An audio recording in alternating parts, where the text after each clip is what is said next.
Halo, perkenalkan nama saya Muhammad Faris Akbar dengan NIM 42330047.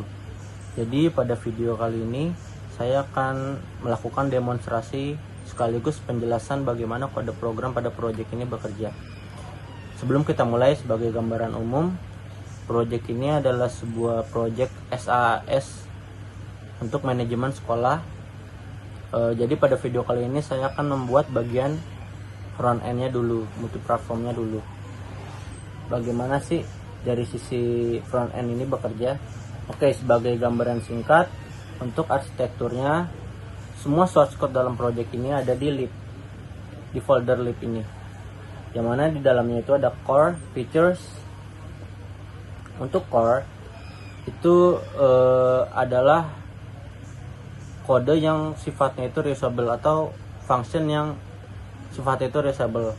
Ini adalah daftar konfigurasi komponen atau model yang dia tuh dipakai secara global. Ada API, out, providers, router, temp, utils, widgets. Ini saya akan memberikan gambaran singkat saja. Terus juga ada features, yaitu daftar fitur-fitur di project ini. Lalu ini main.dart yang ada di root project. Ini merupakan entry point ketika aplikasinya itu dimulai. Jadi ketika pertama kali aplikasi dibuka, ia akan menjalankan ini, yang mana di dalamnya itu ada provider scope untuk sebagai konstruktor dari project ini. Karena project ini menggunakan refer code untuk state management, maka dia perlu ini. Jadi di sini itu tidak ada hard coded path atau URL langsung di sini. Jadi logiknya itu ketika aplikasi pertama kali dijalankan, dibuka, ia akan mengecek dulu status user nih sudah login atau belum melalui authentifier provider ini. Di dalam ini udah di-define logiknya, apakah user ini udah login atau belum melalui state. Jadi di sini ada konfigurasi state. Kalau misalkan true berarti dia sudah login, misalkan false dia belum login. Ya, authenticated dan unauthenticated. Misalkan dia authenticated, dia bakal langsung didirect ke dashboard. Karena di app router provider ini udah define initial state-nya ketika pertama kali mengunjungi ini kemana. Tapi kalau misalkan belum login, dia bakalan ke halaman login. Ya. Bisa kita cek di sini, ini initial location-nya dashboard. Nah, misalkan dia unauthenticated, dia bakal ke sini. Directnya ke sini, ke login. Kalau misalkan authenticated, dia bakal didirect ke lokasi yang mau dia tuju. Tapi di sini ada role guard juga. Jadi tidak sembarangan dia bisa akses semua path, semua root dia nggak bisa akses sesuai sama yang udah di-define di role guard ini. Sebagai contoh, untuk billing routes ini cuma bisa diakses sama super admin dan admin. Begitupun dengan yang lain. Misal dia belum melakukan login, dia akan direct ke sini kan, seperti yang saya jelaskan sebelumnya, yang mana merupakan referensi dari ini, login screen. Halamannya ada login screen. Ini halaman di path login tadi. Nah, langsung aja kita masuk karena saya juga belum login. Jadi di sini ada dua metode untuk melakukan login pada mode development. Yang pertama login dengan input manual, yang kedua ada melalui ini develop. Jadi di sini kita udah mendefine daftar akun yang bisa kita gunakan untuk melalui tombol kita konfigurasi di sini. Jadi untuk logiknya sama kayak input manual, cuman bedanya ini isian inputnya udah kita define aja begitu. Jadi semisal ini diklik,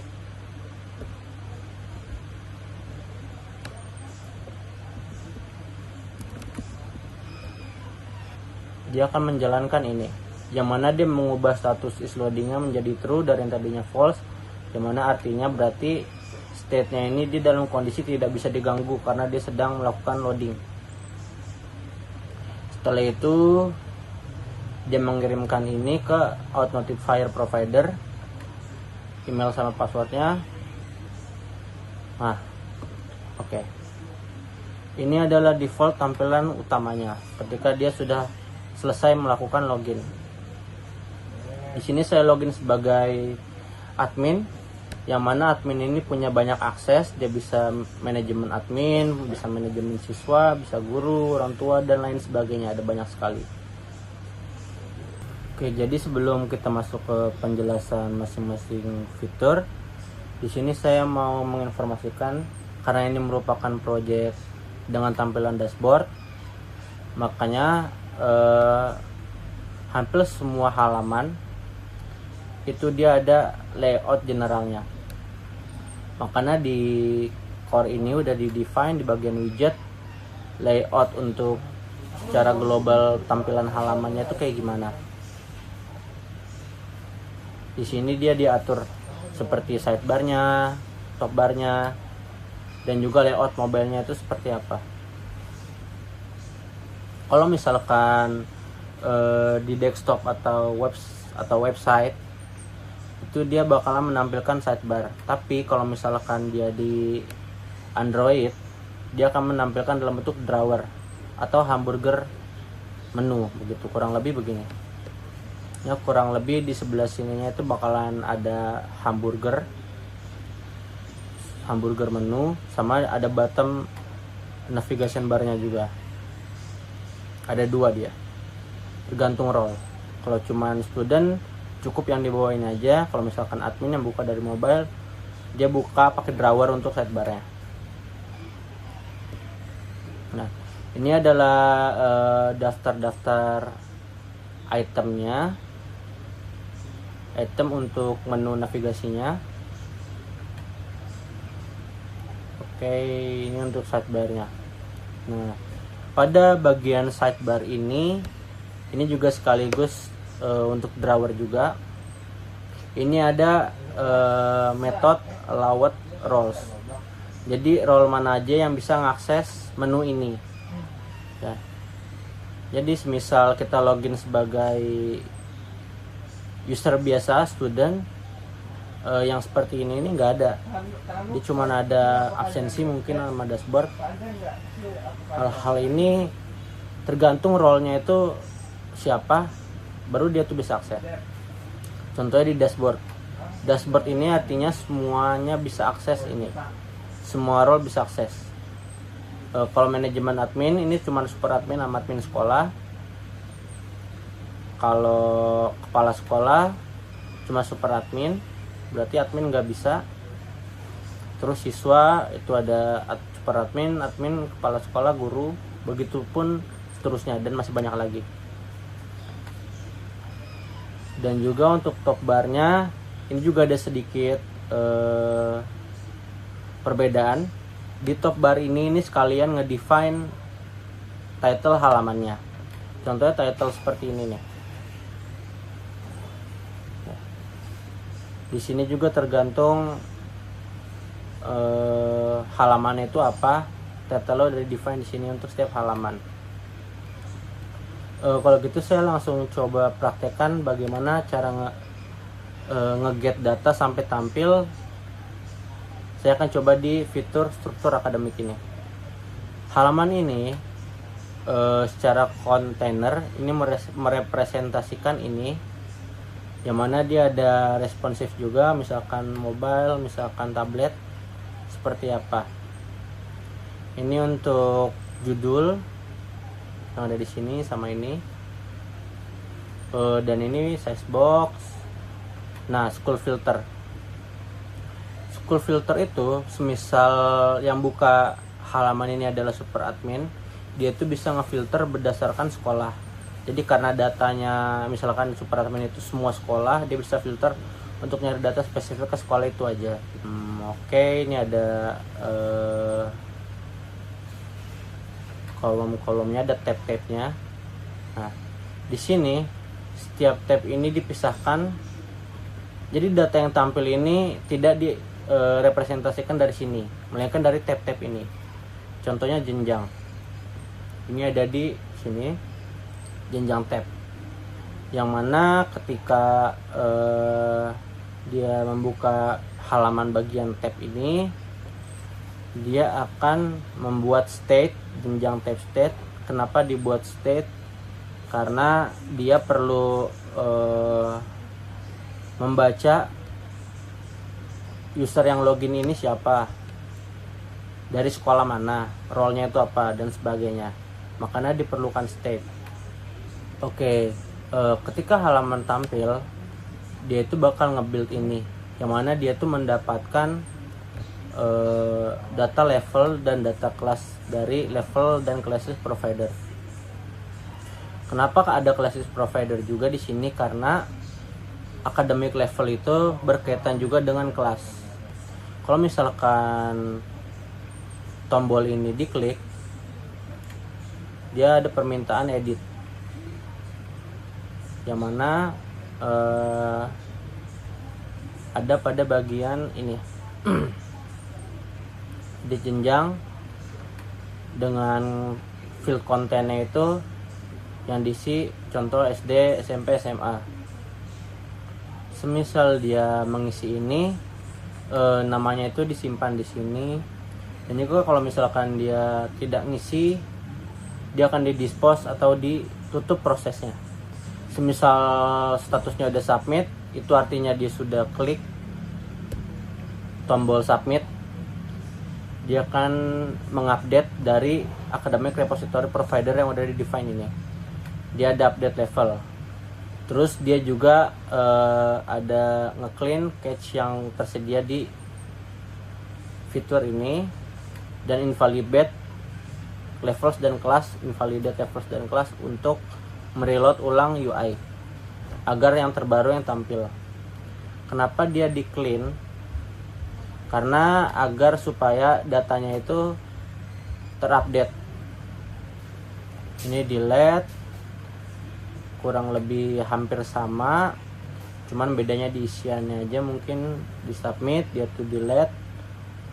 Intinya dalam metode create, update, delete ini, dia tuh representasi dari provider ini.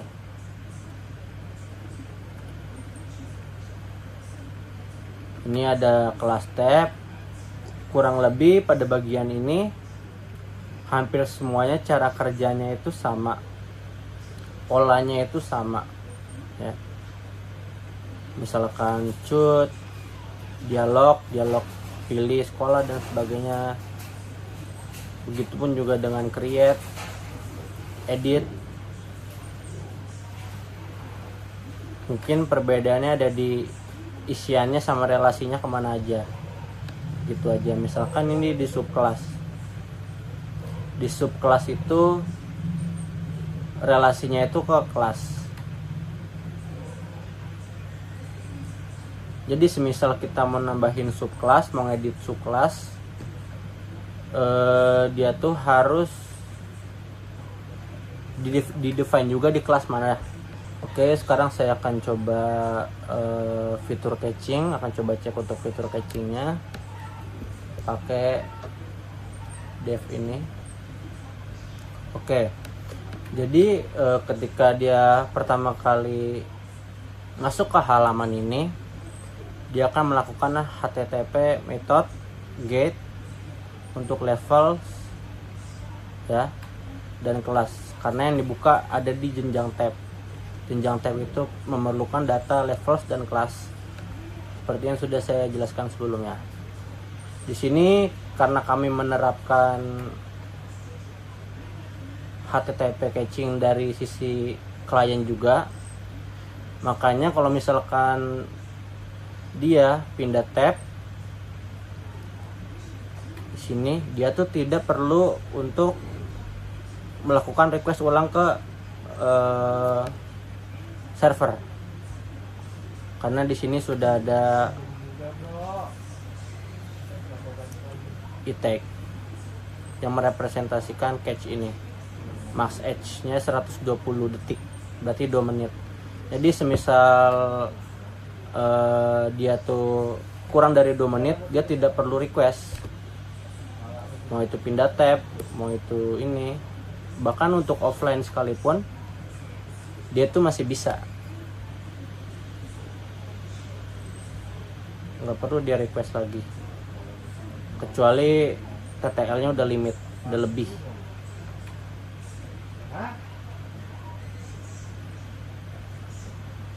Oke, ini masih sama, berarti ini belum limit. Tapi semisal dia sudah limit, yaitu bakal mengirimkan e-tag-nya dia itu ke backend, yang mana nanti di backend ada penerapan caching juga, yang dia tuh mengecek apakah e-tag yang dikirim dari frontend ini dengan yang ada di backend itu masih sama atau enggak. Kalau misalkan ada data baru, dia tuh bakalan berubah dari sisi backend dan bakal memberikan data baru ke frontend. Tapi semisal tidak ada yang berubah, dia bakal mengirimkan status aja, not modified. Tidak ada respon yang dikirimkan, cuman status. Jadinya dia masih tetap bisa berpatokan sama ini. Jadi source of truth-nya dalam client caching itu ada dari sisi backend. Oke, untuk fitur manajemen kurang lebih seperti itu. Ini sama ya, hampir mirip, menampilkan table, ada tombol edit, delete, tambah.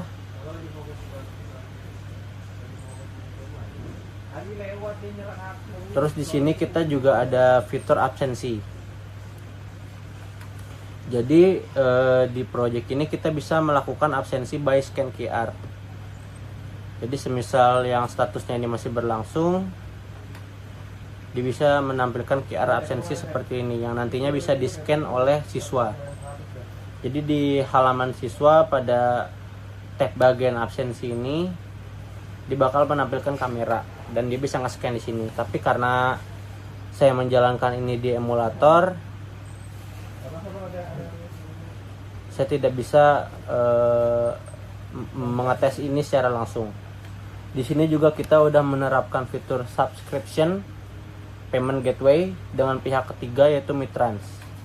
Oke, kurang lebih untuk video dari saya segitu saja. Mohon maaf jika ada salah-salah kata dan penjelasan. Terima kasih.